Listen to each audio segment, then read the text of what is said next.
Raskin. I will now recognize our witnesses each for 3 minutes to provide summaries of their testimony. Their full written remarks will be submitted for the record.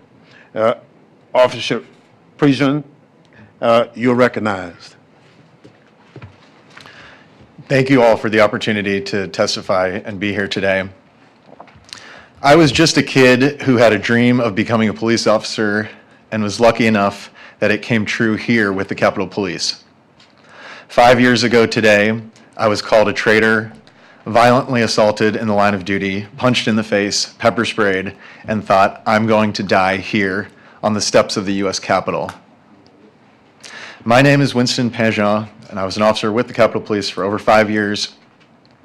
I do not speak on behalf of all officers, nor the department, which I left 10 months later, but I believe my experience is not unique as one of many who showed up to work on January 6th like I did every day, ready to protect and serve the Congress, the congressional community, and the Capitol itself.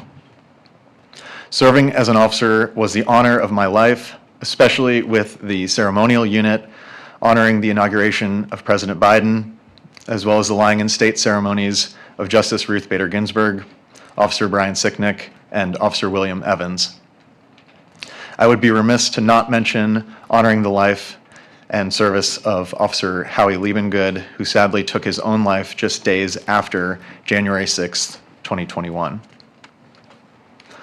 On that day, I was assigned to the Civil Disturbance Unit, the Hard Gear Riot Team, on the West Front as thousands descended upon the Capitol from Pennsylvania Avenue. Before I knew it, we were completely overrun, and what started with mere insults turned into being brutally attacked. This should serve as no surprise to anyone.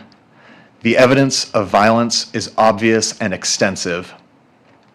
Hundreds of police officers, my friends, fought valiantly to defend the Capitol and our democratic process that day. From the West Front to inside the Capitol, the mob said to me, "President Trump sent us, and we don't want to hurt you, but we will." While I suffered immensely on and because of January 6th, I do not wish to dwell on my own pain and want to be clear, this is not about me or any one person here today. The events of that day are bigger than any of us. What happened that day is wrong. It should go without saying. Pardoning criminals who severely beat me and my fellow officers that day is completely unacceptable. We cannot accept violent felons being pardoned and released back into our neighborhoods without consequence. That is not justice. Violence is never acceptable. It must be unequivocally condemned by the President and our fellow Americans, not selectively ignored or pardoned. I implore America to not forget what happened on January 6th. We must refuse to accept the normalization of violence. In this deeply divided time, I believe the vast majority of Americans have so much more in common than what separates us. And finally, to all the officers who continue to show up day in and day out in service to Congress and to our nation, thank you.